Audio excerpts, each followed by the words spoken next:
Assalamualaikum warahmatullahi wabarakatuh.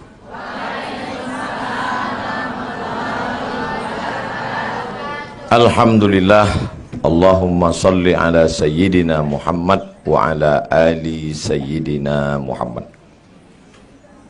Kita lanjutkan hadis nomor 263. Qala al-musannifu rahimahullah, Imam Al-Hafiz Al-Munziri berkata, bisanadihi, dengan sanadnya. Sanad artinya silsilah periwayatan. Ustaz Somad dapat dari mana? Dari guru saya. Guru Ustaz dapat dari mana? Dari gurunya. Itu namanya sanad. Wa an Abi Hurairah, dari sahabat Nabi namanya Abu Hurairah radhiyallahu an, Allah meridhoinya. Qala, dia berkata, qala Rasulullah sallallahu alaihi wasallam, Rasulullah sallallahu alaihi wasallam berkata, sabaqa dirhamun mi'ata alfi dirhamin. Dirhamun, satu dirham. Sabaqa, lebih mendahului. Mi'ata alfi, mi'ata 100, alfi 1000, mi'ata alfi 100.000. Satu dirham dengan 100.000, mana yang banyak? Memang kalau kepanasan nih payah ngitung memang. Satu dirham dengan 100.000 dirham, mana yang banyak? 100.000. Tapi kata Nabi, sabaqa dirhamun, satu dirham, sabaqa, bisa mendahului, mengalahkan mi'ata alfi dirhamin, mengalahkan 100.000 dirham. Loh, kok bisa? Dirham itu apa? Dirham itu duit logam, terbuat dari perak, namanya dirham. Kalau terbuat dari emas namanya dinar. Ketua Yayasan Tabung Wakaf Umat namanya Ustadz Al-Nof Dinar, berarti dia punya duit emas. Tak ada duit kertas zaman dulu.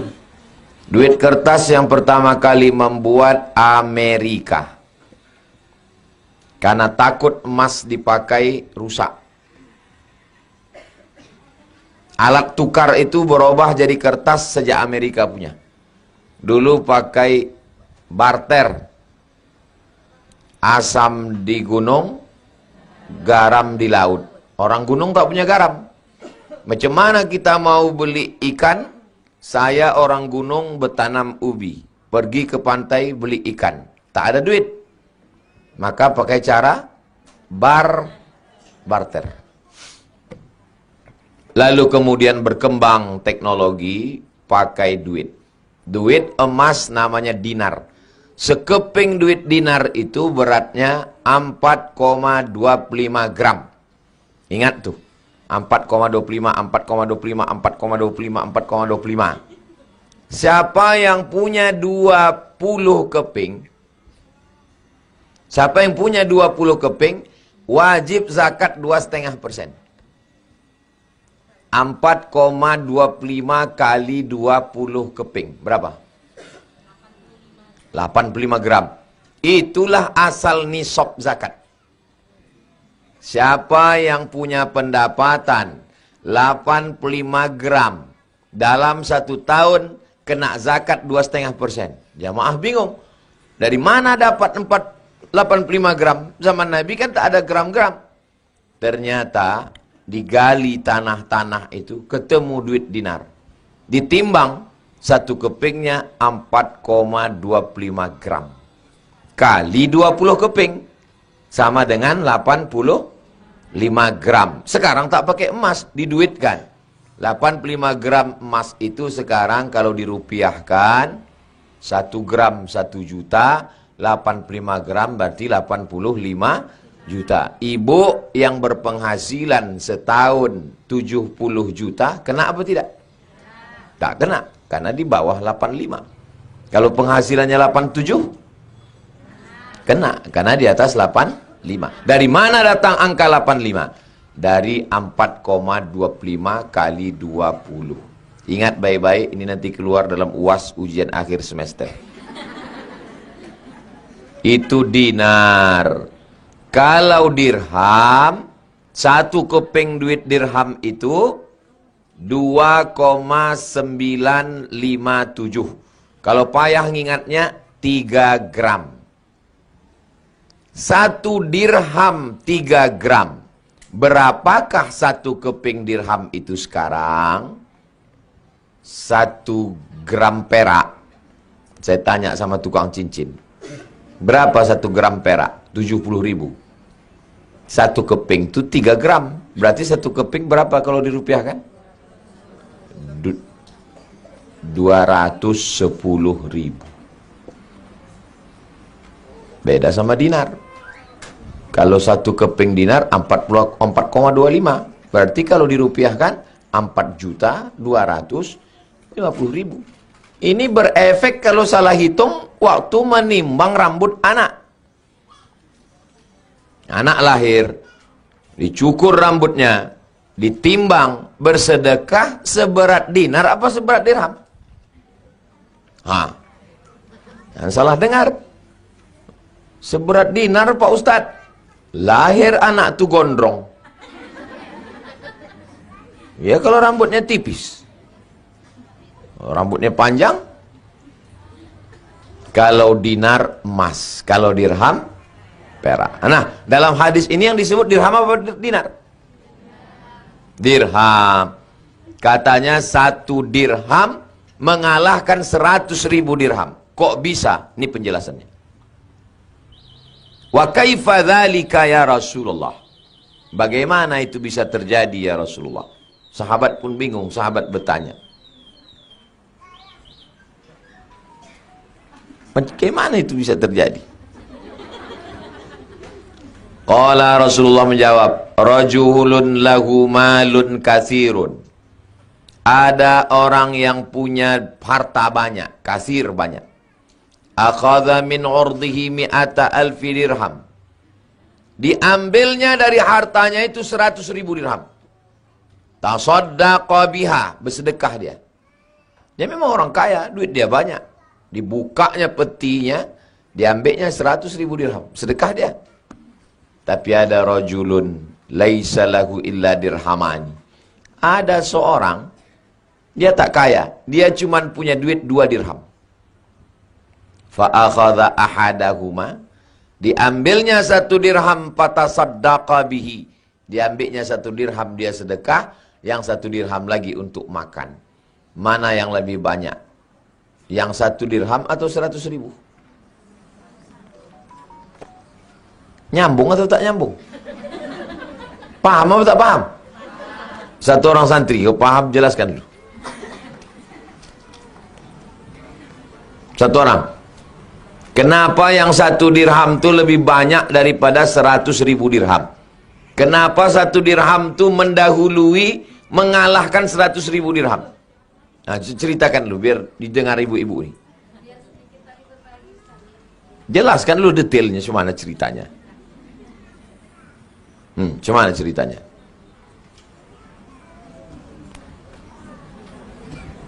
Ceritanya orang, ada kau tengok santri pesantren Az-Zahra, ada. Pernah orang itu bercakap? Enggak.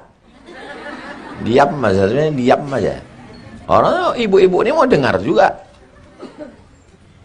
Paham tak kalian hadis tadi? Apa pahamnya? Ceritakan. Biar didengar ibu-ibu.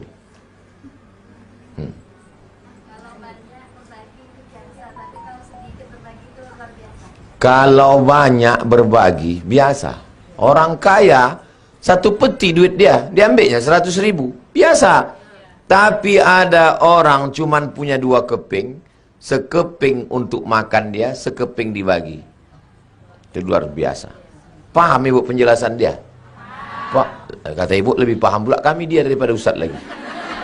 Ustaz bercakap lama kali kami tak paham. Dia bercakap sikit aja, paham kami Pak Ustaz. Doakan anak-anak santri ini supaya, tunggu dulu, belum kusebutkan lagi. Cepat aja nih, amin, amin, amin.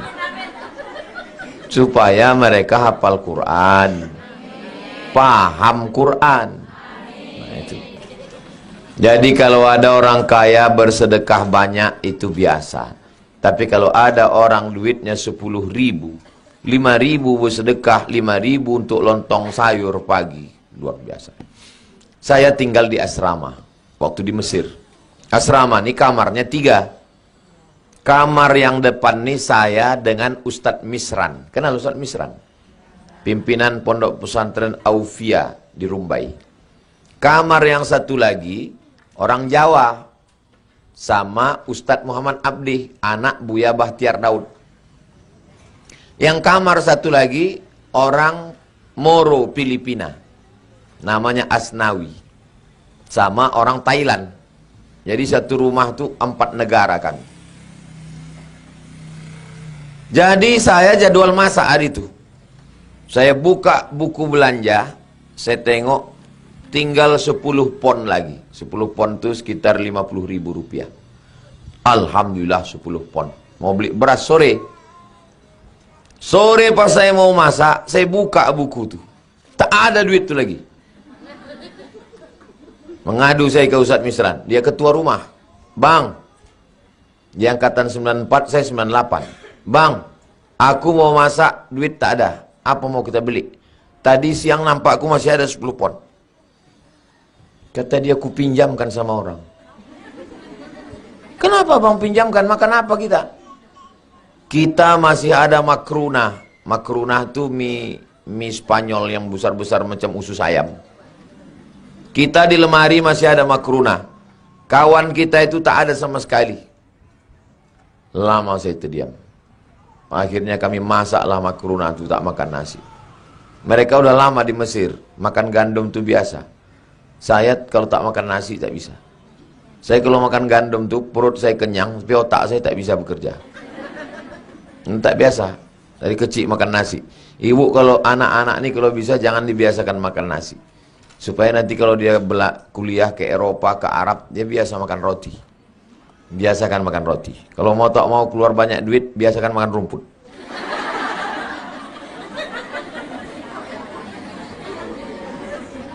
Masalah kita, dari kecil dibiasakan makan nasi.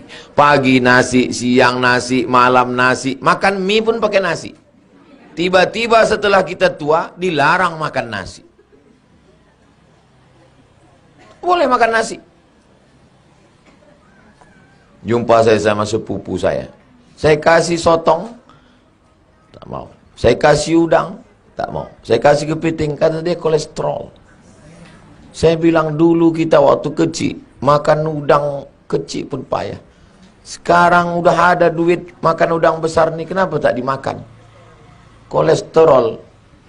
Makan aja, tak ada kolesterol tuh saya bilang. Ini makannya, habis itu baru kumat kolesterol. Apa kata dokter? Kambing mengandung kolesterol. Mana ada kambing mengandung kolesterol? Yang ada itu kambing mengandung anak kambing.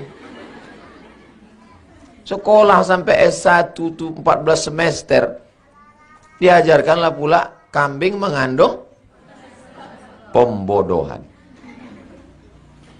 Jadi jelas tadi bahwa yang dilihat bukan angkanya, tapi kenapa orang itu sampai bisa mengalahkan hawa nafsunya, padahal dia tak punya apa-apa. 2 dinar cuman dia punya. 1 dinar untuk makan, 1 dinar untuk sedekah.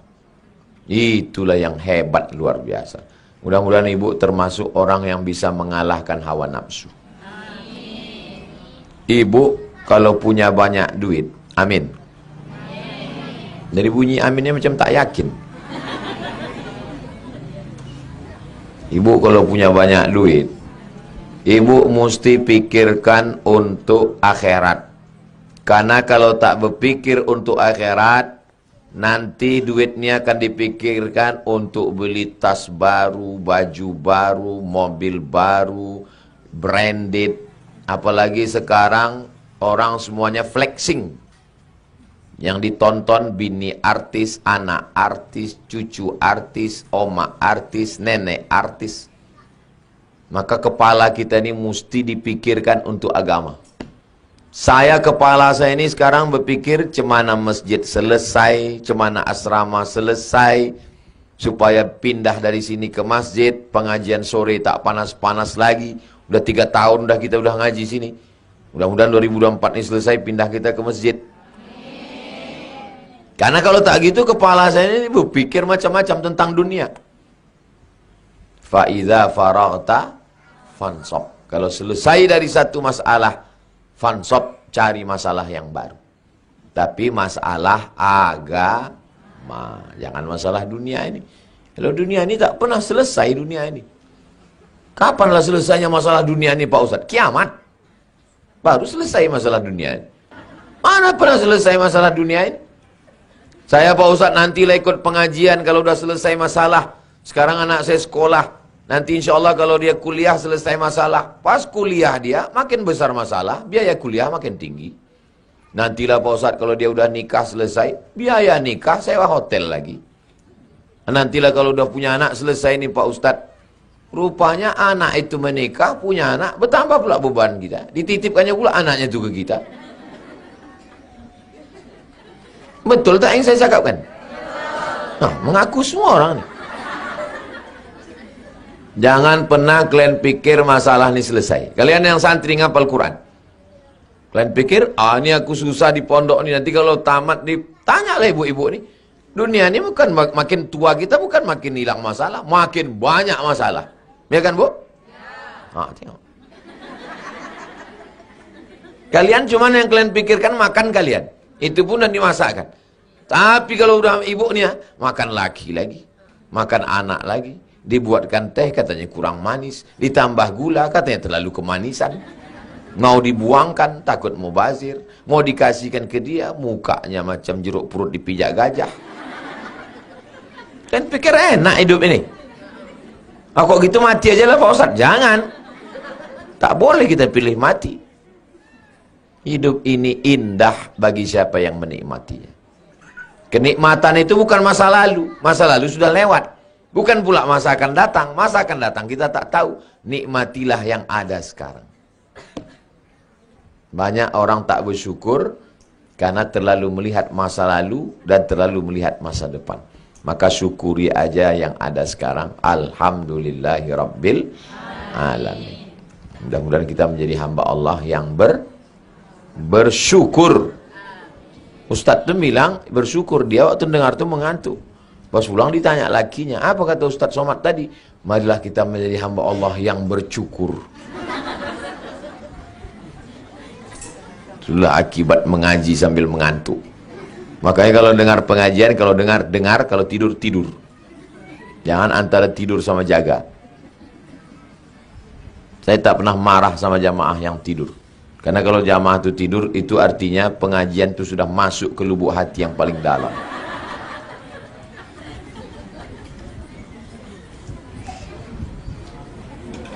Rawahun Nasai, hadis ini diriwayatkan oleh Imam An-Nasai. Nama kitabnya Sunan Nasai.